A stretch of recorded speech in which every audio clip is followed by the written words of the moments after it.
Hello student, कैसे हैं आप लोग। आशा करते हैं एकदम बढ़िया होंगे। आज हम पढ़ेंगे नाइट्रो कंपाउंड्स का लेक्चर नंबर 4। इससे पहले हम लेक्चर नंबर 3, लेक्चर नंबर 2 और लेक्चर नंबर 1 पढ़ चुके हैं। उसके अंदर हमने नाइट्रो कंपाउंड्स की डेफिनेशन पढ़ी थी, क्लासिफिकेशन पढ़ा था,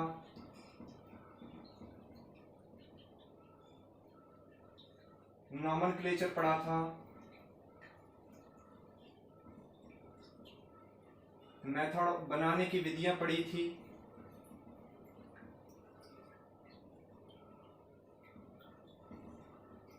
फिजिकल गुण, फिजिकल प्रॉपर्टीज पढ़ी थी,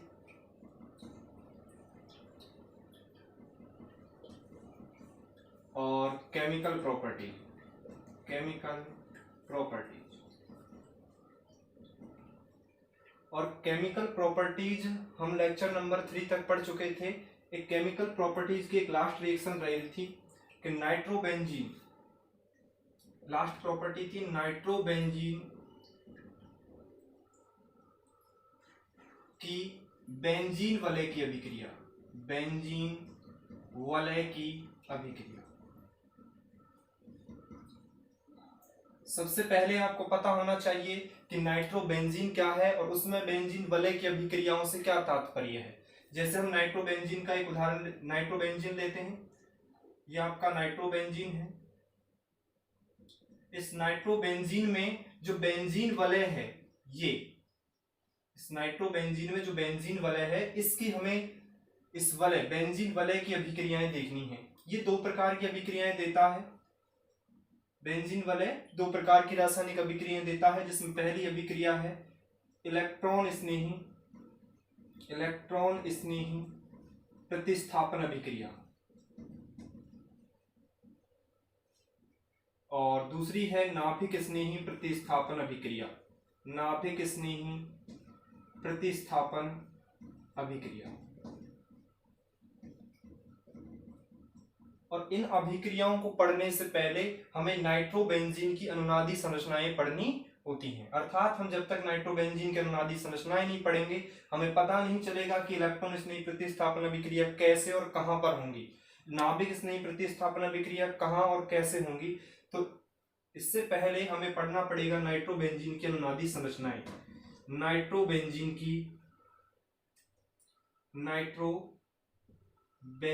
की अनुनादी संरचनाएं, सबसे शानदार टॉपिक है अनुनादी संरचना।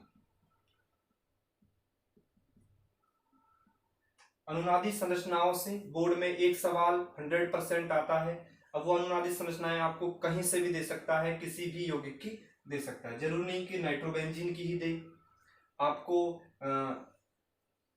हेलोएरिन की दे सकता है, क्लोरोबेंजीन की दे सकता है, Cl, ठीक है। तो ऐसे करके कुछ भी दे सकता है, लेकिन हमें अनुनादी संरचनाएं आनी चाहिए। तो हम नाइट्रोबेंजीन, अब यहाँ एक बात और होती है कि जो NO2 समूह होता है उसके बारे में थोड़ा डिस्कशन कर लेते हैं।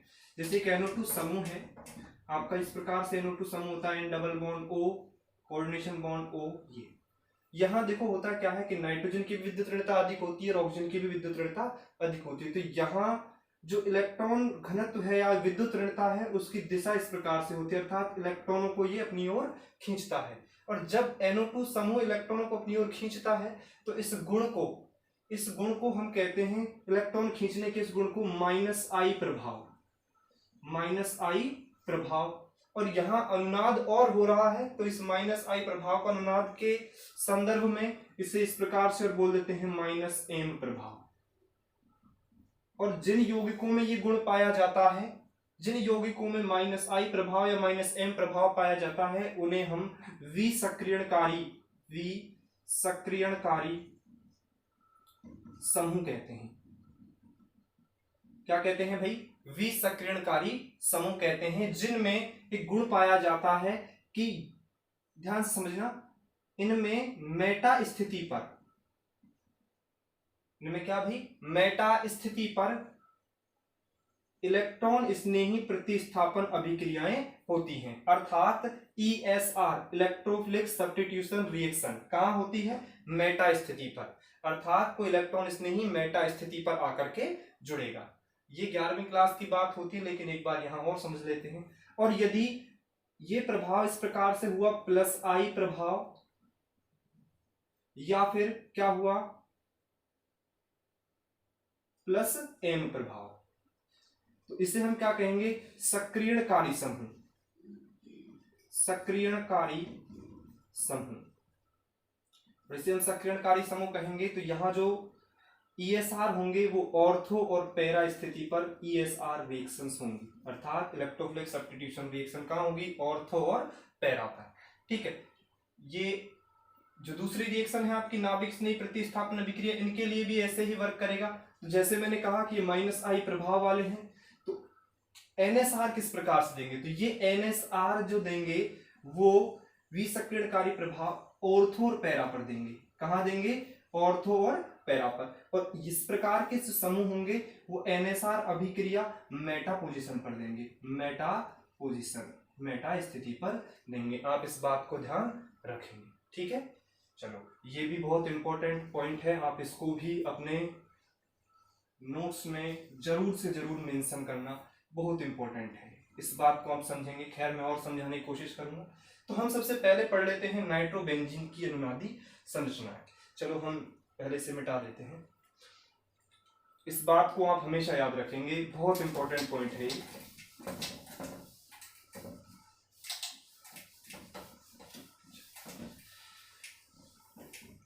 अनुनादी संरचनाओं के बारे में देख लेते हैं। तो नाइट्रोबेंजीन की सबसे पहले हमें स्ट्रक्चर पता होनी चाहिए।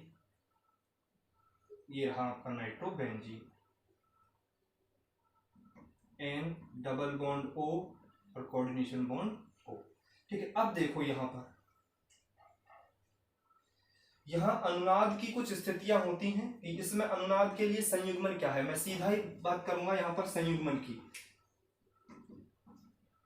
जिसे इंग्लिश में कंजुगेशन बोलते हैं। कि अनुनाद के लिए कंजुगेशन की आवश्यकता होती है। कौन सा कंजुगेशन है यहाँ पे, देखो डबल बॉन्ड, सिंगल बॉन्ड और डबल बॉन्ड। देखो कंजुगेशन की स्थिति यहाँ पे बन रही है डबल बॉन्ड, सिंगल बॉन्ड और डबल बॉन्ड। तो देखो ये तो रहा डबल बॉन्ड, फिर सिंगल बॉन्ड आ गया, फिर डबल बॉन्ड, अर्थात कार्बन, ये नाइट्रोजन और ये ऑक्सीजन, इनके बीच में आया डबल बॉन्ड, सिंगल बॉन्ड और डबल बॉन्ड। इस प्रकार का यहाँ पर कंजुगेशन है। ऐसा नहीं सम होना, ऐसा नहीं है कि double bond single bond lone pair है ही नहीं, लोन पेयर नहीं है, और कोई कंजुगेशन होगा ही नहीं, तो यही होगा।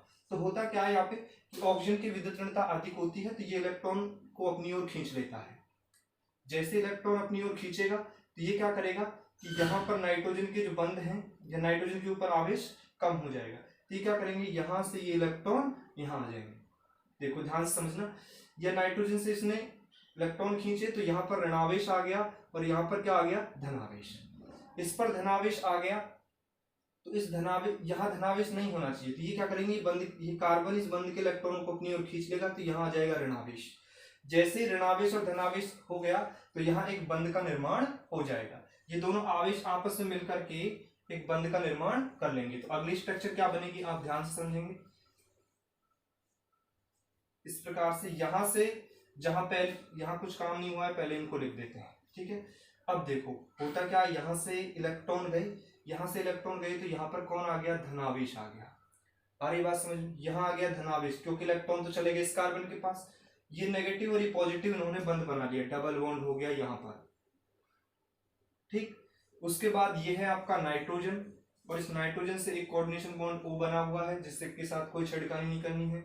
ये आपका एक ऑक्सीजन है, यहाँ से बंध टूट गया है, इलेक्ट्रॉन इधर आ गए हैं। तो देखो ऑक्सीजन के पास 2 लोन पेयर तो पहले से होते हैं, लेकिन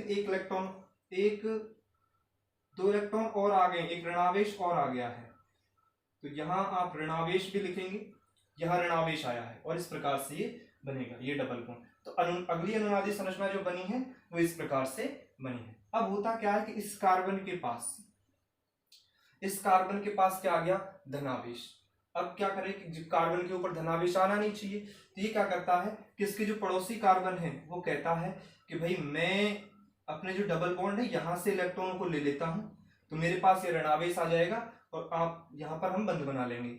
मतलब ये होता है कार्बनिक यौगिकों में, ऐसी स्थितियां होती है। तो ये इलेक्ट्रॉन यहाँ आ गए और ये ऋणावेश और ये धनावेश आपस में यहाँ क्या बना लेंगे, बंध, और यहाँ पर कौन आ जाएगा, आंशिक ऋणावेश।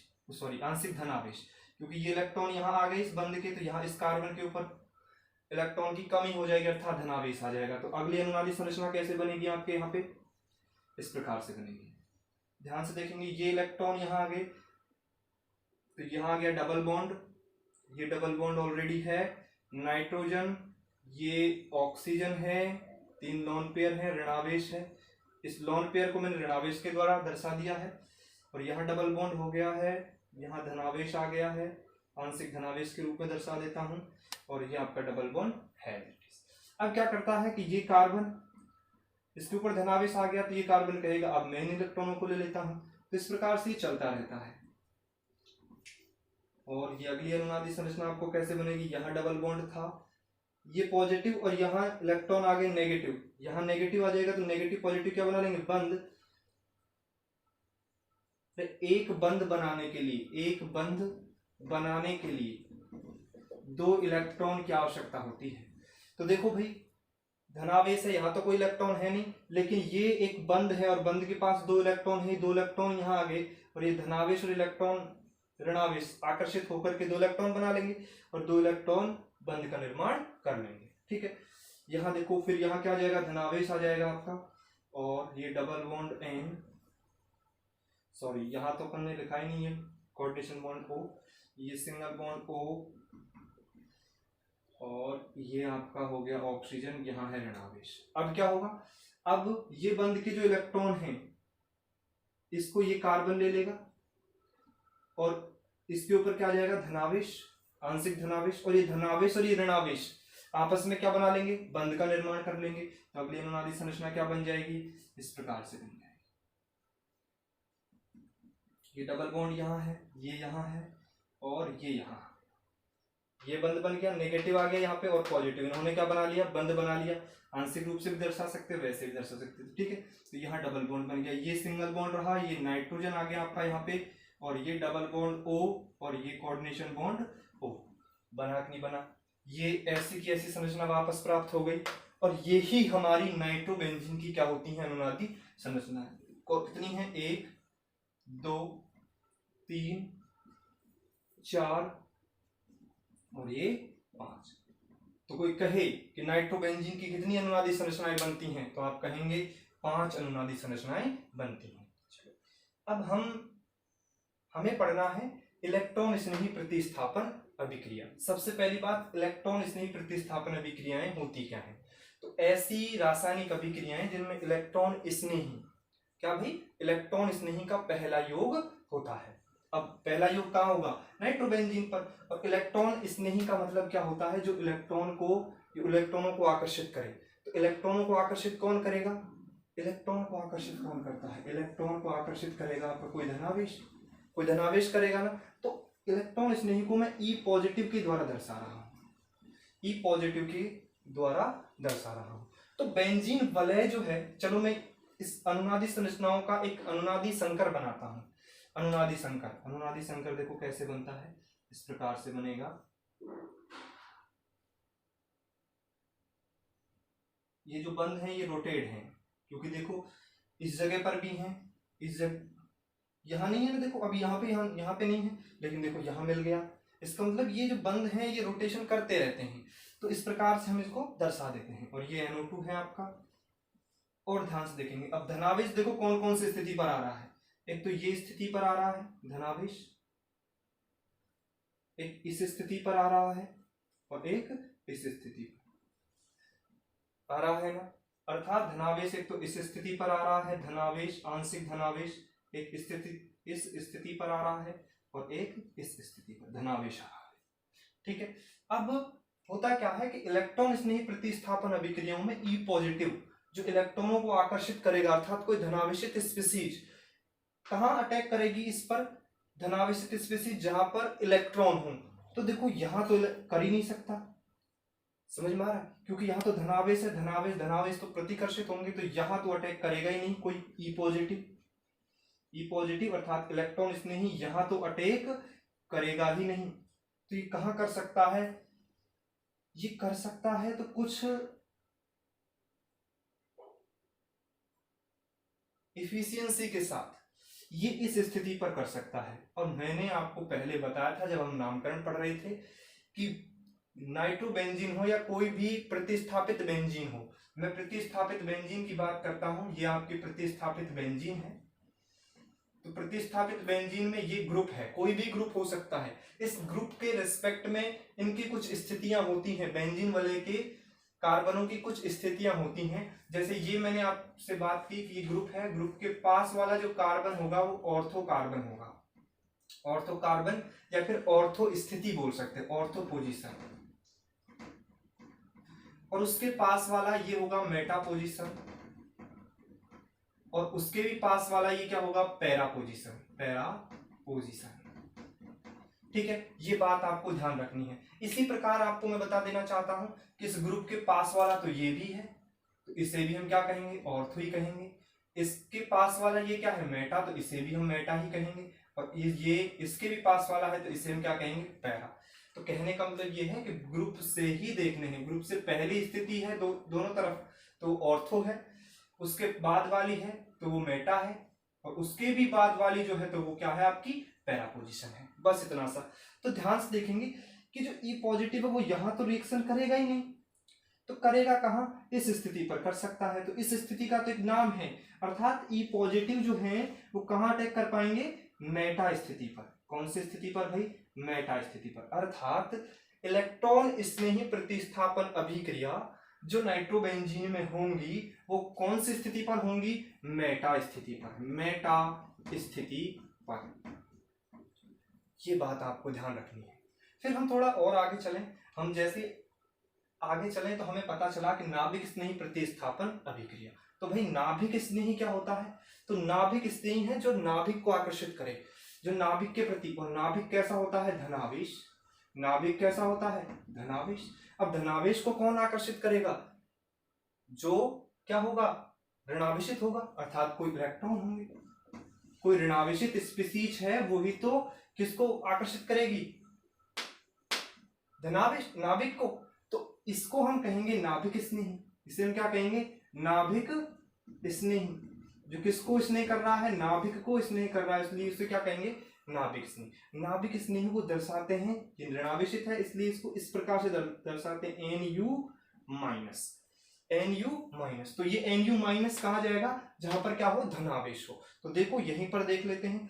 तो मैंने क्या कहा, मैंने यहाँ पर एक NU माइनस लिया, NU माइनस, नाभिक स्नेह। अभी नाभिक स्नेह जो नेगेटिव है वो कहा जाएगा, जहां पर पॉजिटिव है। जैसे यहां चला गया, ये यहां जा सकता है, क्या ये यहां जा सकता है, नहीं, क्योंकि ये इलेक्ट्रॉन है, यहां भी इलेक्ट्रॉन है, कुछ है, तो इसके प्रति क्या होगा, प्रतिकर्षण होगा। तो यहाँ तो ये बनाएगा नहीं बंद, तो बंद कहाँ बनाएगा, यहाँ। अर्थात नाभिक स्नेही प्रतिस्थापनों के प्रति, प्रतिस्थापन अभिक्रियाओं के प्रति जो नाइट्रोबेंजीन की जो बेंजीन वलय है वो कौन सी स्थिति, कौन से निर्देशी होती है, एक तो ये निर्देशी है और एक ये निर्देशी। अर्थात इसे ऑर्थो बोलते हैं और इसे पैरा बोलते हैं। तो ऑर्थो पैरा निर्देशी होती है। नाभिक स्नेह प्रतिस्थापन अभिक्रियाओं के प्रति कौन सी होते हैं, ऑर्थो पैरा निर्देशी होती हैं। आप बात समझ रहे हैं, ऑर्थो पैरा निर्देशी, ये आपको बात समझनी है। तो इसी प्रकार से हम इलेक्ट्रॉन स्नेही प्रतिस्थापन अभिक्रियाओं की जो रिएक्शंस हैं उनको पढ़ लेंगे, और नाभिक स्नेही प्रतिस्थापन अभिक्रियाएं की जो उदाहरण है हम उनको पढ़ लेंगे। सबसे पहले हेडिंग डालेंगे अपन इलेक्ट्रॉन स्नेही प्रतिस्थापन अभिक्रियाओं के उदाहरण, फिर हम पढ़ेंगे नाभिक स्नेही प्रतिस्थापन अभिक्रियाओं के उदाहरण। एक एक करके दोनों को पढ़ लेते हैं। चलो, कोई दिक्कत हो तो आप कमेंट बॉक्स में कमेंट करके बता देना कि सर ये दिक्कत थी, एक बार और एक्सप्लेनेशन कर देंगे आपको। और यदि यही कोई समस्या है तो वीडियो को पॉज करके या फिर रिवर्स करके आप एक बार और देख लेंगे तो भी आपको समझ में आ जाएगा। चलो मैं एग्जांपल ले लेता हूं, इलेक्ट्रॉन स्नेही प्रतिस्थापन अभिक्रियाओं के उदाहरण। सबसे पहले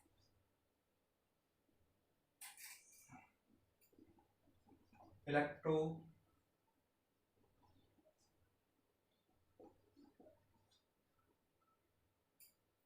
प्रतिस्थापन अभिक्रिया,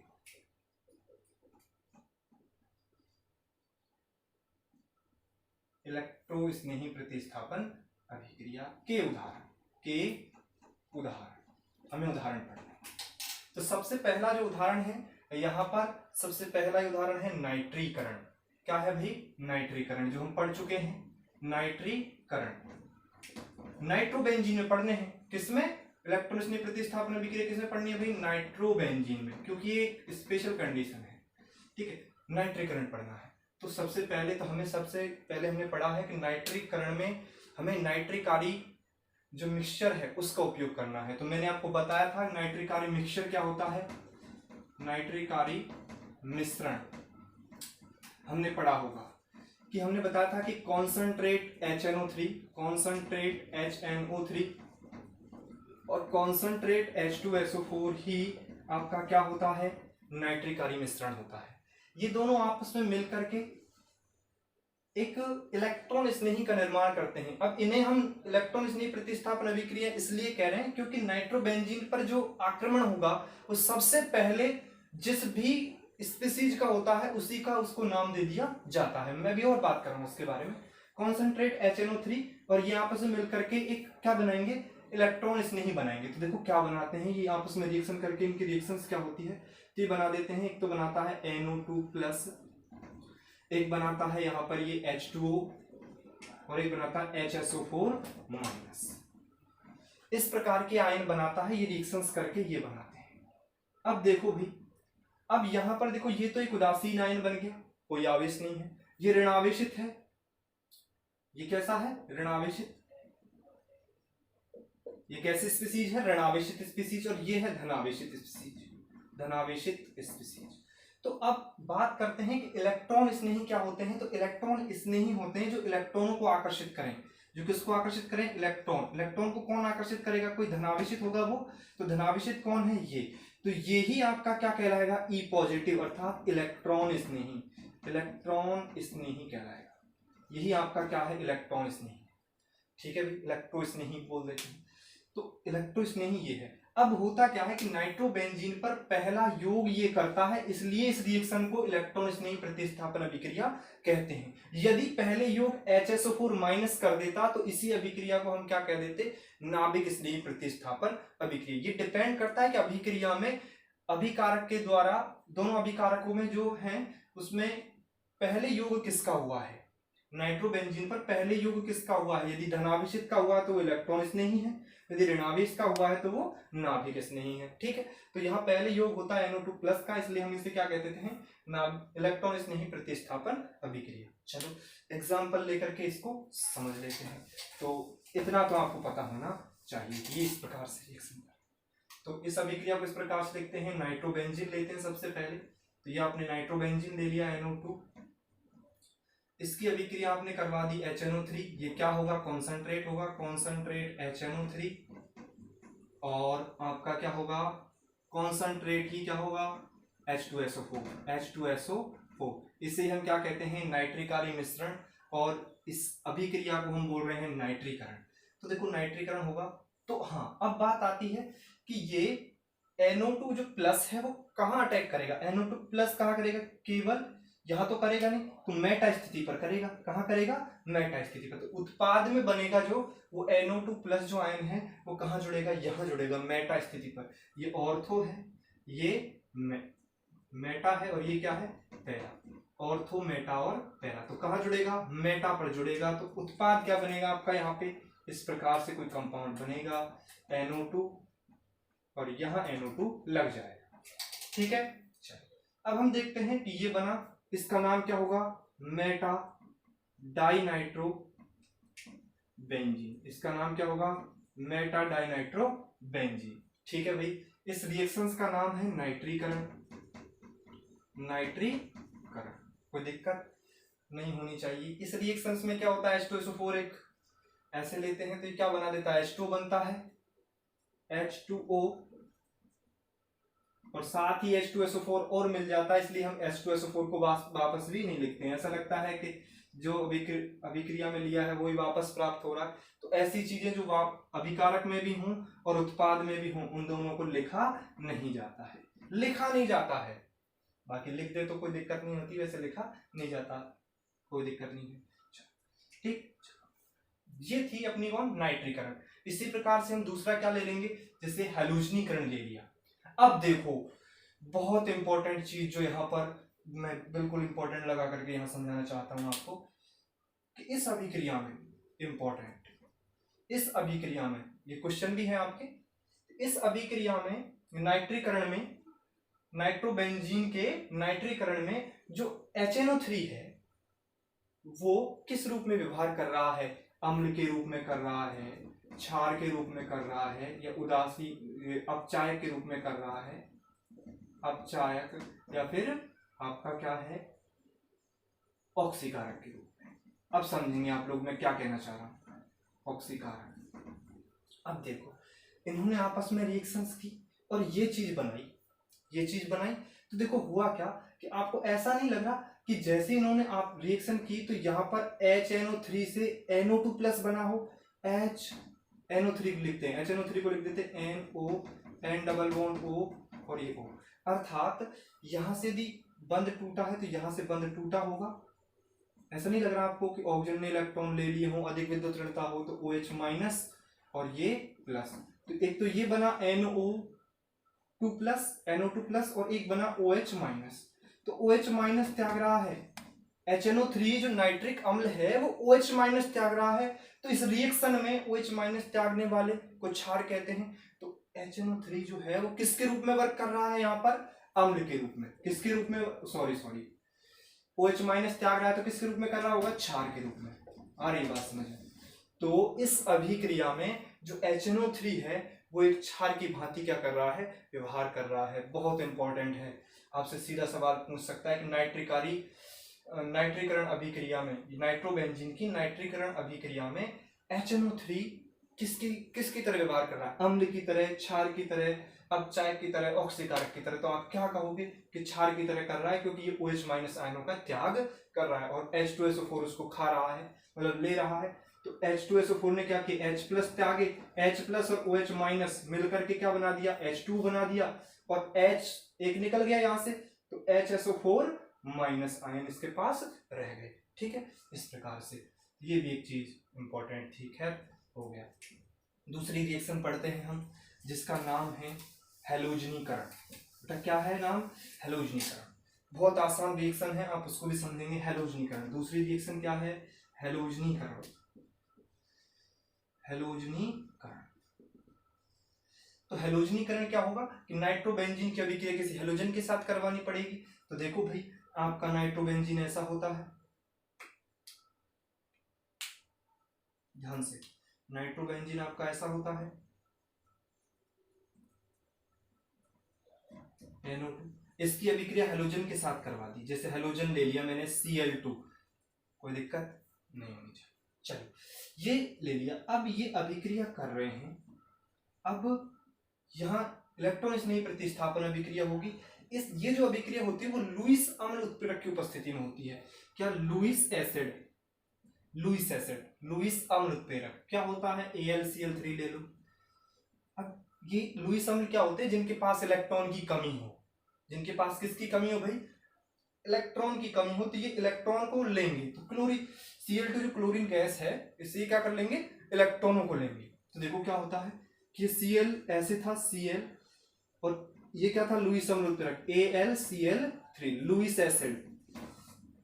तो इन्होंने आपस में क्या किया कि AlCl3 को चाहिए इलेक्ट्रॉन, क्योंकि अम्ल है, अम्ल इलेक्ट्रॉन लेता है, तो ये क्या करता है? इससे इलेक्ट्रॉन लेता है, और इससे क्या, ये बंध के जो C और Cl के मध्य जो बंध है उसमें से एक Cl इलेक्ट्रॉन लेकर के Cl माइनस बना लेता है, और एक बनता है Cl पॉजिटिव, क्योंकि ये इलेक्ट्रॉन ले लिए।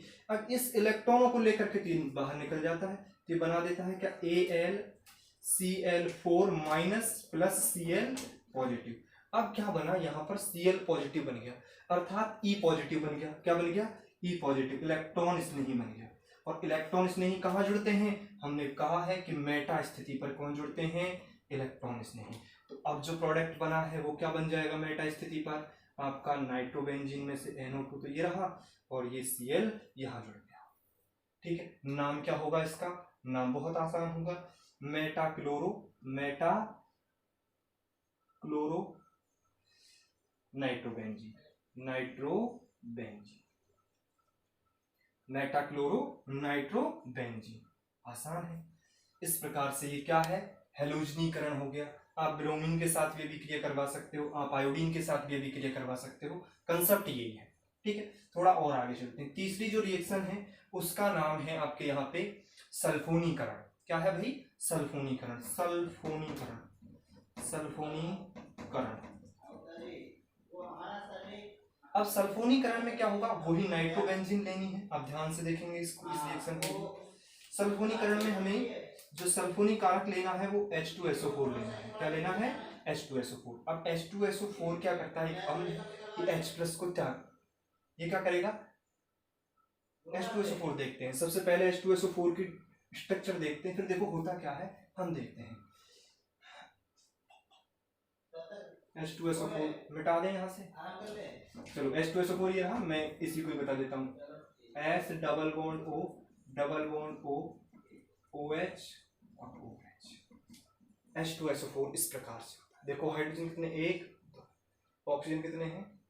1 2 3 4। Sulphur 1, H2SO4। अब इसमें क्या होता है? इसमें ऐसा होता है भी कि इस बंध को यहां से तोड़ते हैं तो क्या बनता है? एक तो OH- बनता है और एक क्या बनता है? SO3H+। बात आ रही समझ में? SO3H+, SO3H+, तो ये बन गया OH-। अब यहां पहला योग होता है SO3H+ का, SO3H+ का। तो SO3H+ का जब योग होगा, जगह है अपने पास, इसको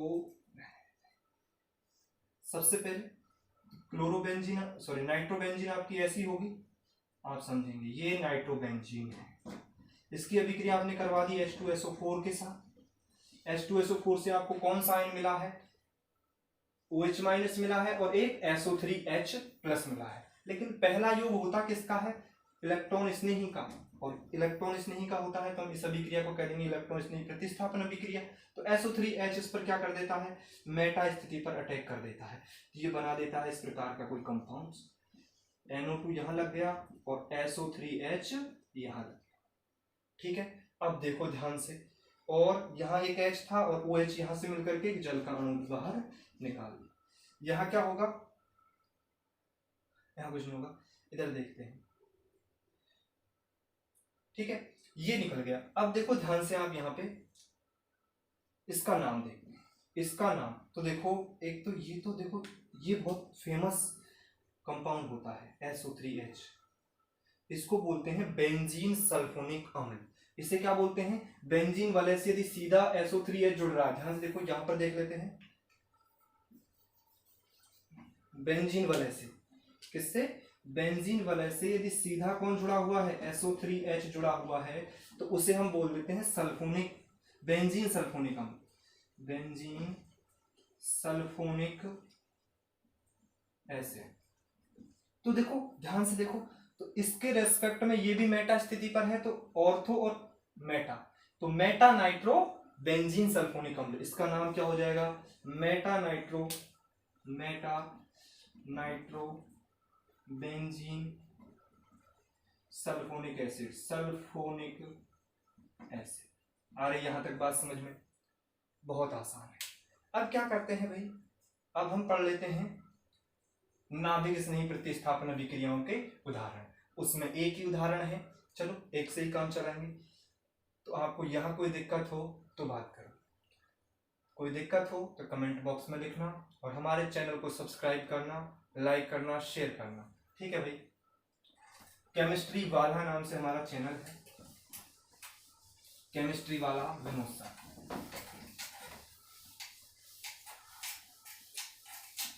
एक बार मैं आपको लिख करके बता देता हूं।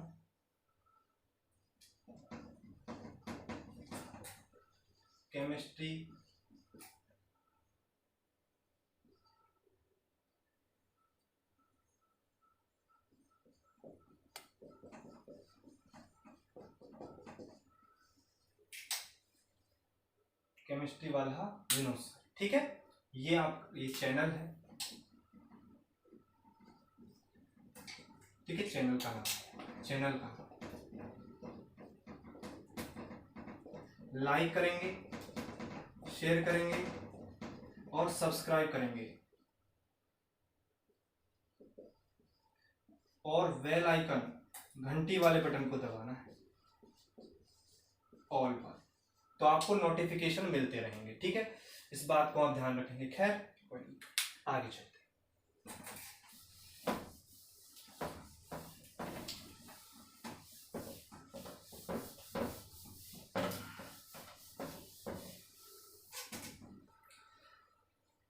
हाँ, तो क्या पढ़ रहे थे? नाभिक स्नेही प्रतिस्थापन अभिक्रिया। नाभिक स्नेही प्रतिस्थापन अभिक्रिया, प्रतिस्थापन अभिक्रिया, न्यूक्लियोफिलिक सब्स्टिट्यूशन रिएक्शन।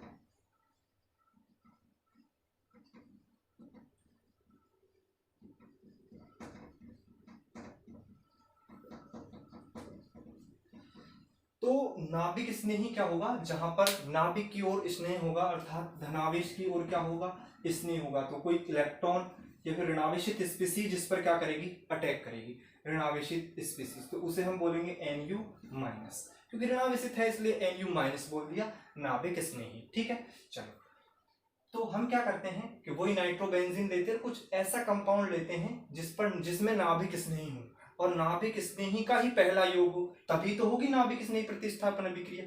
अब बात आती है कि नाइट्रोबेंजीन जो है, अभी अभी बात की थी हमने, नाइट्रोबेंजीन यही था। नाइट्रोबेंजीन की ऑर्थो और पैरा स्थिति पर, ऑर्थो और पैरा स्थिति पर कौन आ रहा था? धनावेश, तो यहीं पर अटैक होगा नाभिक स्नेही का। NU- यहां अटैक करेगा, यहां अटैक करेगा। ठीक है, तो देखो भाई, तो मैं एक एग्जांपल ले लेता हूं, फिर अपने को बात समझ में आ जाएगी। तो एग्जांपल एक ही है, सबसे पहला है कि नाइट्रोबेंजीन की अभिक्रिया क्षार के साथ करवा देते हैं। नाइट्रोबेंजीन NO2, इसकी अभिक्रिया हमने करवा दी क्षार के साथ। क्षार क्या होता है? NaOH। अब NaOH क्या होता है? NaOH जैसी अपघटित हो तो क्या बनता है? Na+ और OH-। अब आप कहोगे सर Na+ भी तो बन रहा है, मेटा पे जाकर के जुड़ना चाहिए, लेकिन नहीं जुड़ता। क्यों नहीं जुड़ता? क्योंकि यहाँ पर पहला जो योग होता है, पहला जो अटैक आक्रमण होता है वो OH- के द्वारा किया जाता है नाइट्रोबेंजीन पर, तो पहले ये जुड़ जाएगा, उसके बाद वहां से कोई समूह निकलेगा, वो सोडियम के साथ चल जाएगा जुड़ करके, तो ऑर्थो और पैरा उत्पाद का निर्माण होता है यहाँ पर। तो देखो क्या बनेगा यहाँ पर, आप देखेंगे ध्यान से, ये आपका क्या है? NO2, और ये आपका क्या है? ऑर्थो पर क्या जुड़ जाएगा? OH, और एक OH यहां जुड़ जाएगा। ठीक है, अर्थात एक तो OH पर प्रोडक्ट बनेगा मतलब ऑर्थो पर, तो इसे क्या बोल देंगे? Ortho hydroxy nitrobenzene. लेकिन मैं यहाँ एक चीज और बताने वाला हूं, आप ध्यान से देखेंगे, क्योंकि देखो फिनॉल जो है ना, फिनॉल ये नाइट्रोबेंजीन से भी अधिक स्थायी यौगिक है। मतलब IUPAC ने वरीयता में फिनॉल को अधिक महत्व दिया है, तो इसको भी कैसे लिख सकते? Orthonitrophenol, PHENOL, orthonitrophenol. इस बात को भी आप लोग ध्यान रखें। ठीक, तो ये ज्यादा मोर करेक्ट है, ये इतना नहीं है। तो और दूसरा कंपाउंड क्या बनेगा? ये तो बन गया ऑर्थो, वो एक बनाएंगे पैरा, तो पैरा बना के देख लो, NO2 और यहां आ गया OH, तो क्या हो जाएगा? पैरा नाइट्रो, और ये क्या है? Phenol, para nitrophenol. बताओ, कोई दिक्कत नहीं होगी। यही एक एग्जाम्पल था नाभिक स्नेही प्रतिस्थापन अभिक्रियाओं का। ठीक है, ये जो नाम है वो आपका मोर करेक्ट नहीं है, अर्थात सही नहीं है, मेन ये होगा, क्योंकि हमें बताया जाता है IUPAC के अंतर्गत कि जो फिनॉल होता है उसकी वरीयता अधिक होती है बजाय आपके नाइट्रोबेंजीन के। अतः मेन प्रोडक्ट, सॉरी, जो मुख्य यौगिक मानना है हमें उसके अंदर, वो हमें कौन मानना है? फिनॉल। ठीक, चलो, ये तो हमारा हुआ नाइट्रो कंपाउंड्स का, सारी चीजें हो गई बनाने की, सॉरी डेफिनेशन भी हो गई, क्लासिफिकेशन हो गया, नॉमेनक्लेचर हो गया, बनाने की विधियां हो गई, मेथड ऑफ फॉर्मेशन, आपके फिजिकल प्रॉपर्टीज हो गई थी, केमिकल प्रॉपर्टीज भी आज कंप्लीट है। 4 लेक्चर में ये हो गया है। उसके बाद हम थोड़ा और आगे चलें तो इसके कुछ इंपॉर्टेंट क्वेश्चन बनते थे, जिनमें से एक तो मैंने बता दिया था कि नाइट्रोबेंजीन के नाइट्रीकरण में HNO3 किस प्रकार से होता है, तो हमने कहा था कि HNO3 जो है वो आपका क्या होता है, एक क्षार होता है। ठीक है, इसी प्रकार से हमने कुछ पहले पढ़े थे केमिकल प्रॉपर्टीज में, उसमें कुछ एक क्वेश्चन है कि भाई इन अभिक्रियाओं को पूर्ण कीजिए, तो एक बार हम उनको और कर लेते हैं, बहुत आसान है। जैसे रिएक्शंस ये थी कि भाई नाइट्रोबेंजीन है आपके पास क्या है, नाइट्रोबेंजीन। आप स्वयं भी कर सकते हैं, तो साथ ही करने की कोशिश करना, कॉपी पेन लेकर के आपको बैठना है। नाइट्रोबेंजीन है, इसका हमने करवाया है, नाइट्रोबेंजीन का अपचयन करवा रहे हैं हम। अपचयन क्या करवा रहे हैं, अपचयन। अपचयन करो, और अपचयन जो करना है वो करना है SN और HCl की उपस्थिति में। तो प्रोडक्ट क्या बनेगा, तो प्रोडक्ट क्या बनेगा ये आपको बताना है। ठीक है, एक ये है कि नाइट्रोबेंजीन है आपके यहाँ पे, संतुलित रासायनिक समीकरण और देनी है, NO2 है, और इसका भी अपचयन करवा रहे हैं हम, अपचयन। और जो अपचयन हो रहा है वो हो रहा है आपका, ध्यान से, क्षारीय माध्यम में। कौन से माध्यम में भाई, क्षारीय माध्यम में। तो क्षारीय माध्यम में किस किस प्रकार से अपचयन होता है वो आपको बताना है। तो मैं पहले लिख देता हूं कि ग्लूकोज और आपका NaOH की उपस्थिति में, ग्लूकोज और NaOH की उपस्थिति में आपको रिएक्शन करवानी है, तो प्रोडक्ट क्या बनेगा, संतुलित करनी, ये संतुलित अभिक्रिया लिखनी है, संतुलित अभिक्रियाएं लिखे, संतुलित रिएक्शंस। ठीक है, एक है आपका क्षारीय माध्यम में ही है, वो भी NO2 है आपका यहाँ पे, क्षारीय माध्यम है, क्षारीय माध्यम, और यहां पर आपका NaOH तो है ही जिंक के साथ में, लेकिन जो NaOH जो है ना वो एल्कोहलिक है। कैसा है, एल्कोहलिक। तो प्रोडक्ट क्या बनेगा, A और B, बताओ। और यदि नाइट्रोबेंजीन है, मीडियम वही क्षारीय है, क्षारीय माध्यम, क्षारीय माध्यम, और जिंक है और NaOH है, और मैं आपको बता देना चाहता हूं यहां पर NaOH एक्वस है, जलीय विलयन है, तो A और B प्रोडक्ट बताइए क्या होगा। एक रिएक्शन और है, इसको और देख लेते हैं। ये क्या है, ये आपकी दे दी है उदासीन माध्यम में, उदासीन माध्यम में है, NaNO2 सॉरी, उदासीन माध्यम, उदासीन माध्यम है, और आपको दिया है जिंक और NH4Cl, अमोनियम क्लोराइड। आपको प्रोडक्ट बनाना है A, और प्रोडक्ट बनाना है, अपचयन करवाना है। हाँ, रिडक्शन जरूर लिख देना, रिडक्शन है यहाँ पे, रिडक्शन, रिडक्शन, रिडक्शन, रिडक्शन। ठीक, चलो A और B, A ही बनेगा यहाँ पर तो खैर, ठीक है, A और B बनेगा। तो एक बार करने की कोशिश करना, पॉज करके, आगे हम बताएंगे। तो देखो कि भाई हमने कहा था कि अम्ल की उपस्थिति में, तो अम्ल की उपस्थिति में हाइड्रोजन बहुत ज्यादा रिलीज होते हैं, सबसे ज्यादा। तो जहां तक इसका NO2 का अपचयन हो सके वहां तक कर देते हैं। तो यहां पर जो A के रूप में आएगा वो आएगा आपका एनिलीन, अर्थात जो NO2 समूह है वो NH2 में कन्वर्ट हो जाएगा, NH2 में, इसे बोलते हैं एनिलीन, एनिलीन। ठीक है, यहां देखो क्षारीय माध्यम में करवा रहे हैं, क्षारीय माध्यम में ग्लूकोज तथा NaOH की उपस्थिति में। तो क्षारीय माध्यम में क्या है कि H+ तो निकलेंगे नहीं, तो हाइड्रोजन बहुत कम काम आएंगे, और कम कितने आते हैं, यहाँ इसके 2 अणु लिए जाते हैं और यहाँ 6 हाइड्रोजन लिए जाते हैं, अर्थात एक के लिए कितने, 3, अर्थात यहाँ पर 6 हाइड्रोजन काम आएंगे। कितने हाइड्रोजन काम आ रहे हैं, 6। और कैसे आ रहे हैं, तो NO2 का एक बार रिडक्शन हम यहाँ करके देख लेते हैं भाई, N double bond O, coordination bond O।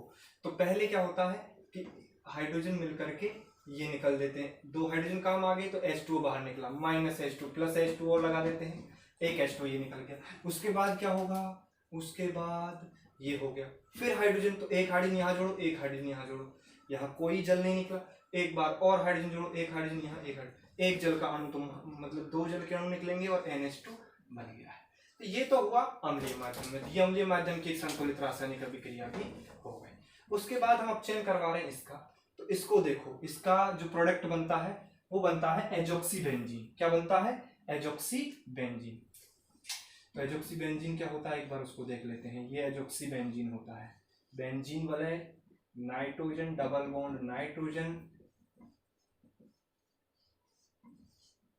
यहां पर ऑक्सीजन जुड़ा होता है कोऑर्डिनेशन बॉन्ड से, लोन पेयर के द्वारा बनाए गए बंध से, जिसे बोलते हैं एजॉक्सी बेंजीन। एजॉक्सी बेंजीन इसका जो नाम है, इसके साथ जो जल के अणु निकलेंगे वो 2 जल के अणु निकलेंगे, 2 नहीं 3 निकलेंगे। क्या निकलेंगे? 3। आप संतुलित भी करके देख सकते हो। देखो यहाँ पर ऑक्सीजन कितने हैं? 4। तो देखो 1 और 3 4 ऑक्सीजन।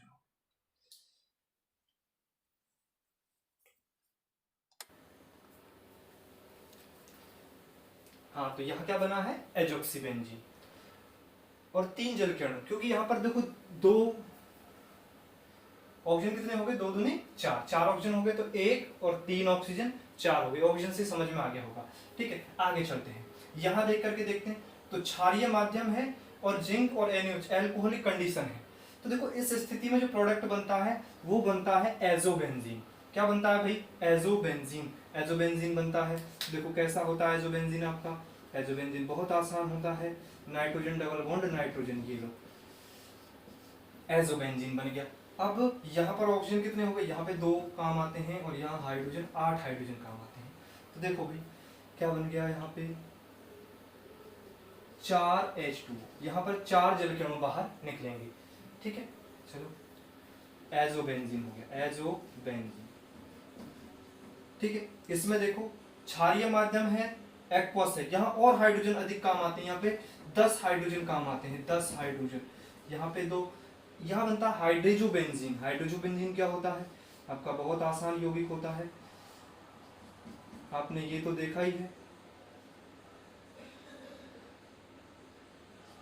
यहाँ हाइड्रोजन और लग जाता है, NH और ये, इसे बोलते हैं हाइड्रोजोबेंजीन। और ऑक्सीजन जल कितने निकलेंगे? 2 दूनी 4 जल के 4H2। तो ये क्या बनेगा आपका? हाइड्रोजोबेंजीन। हाइड्रोजोबेंजीन,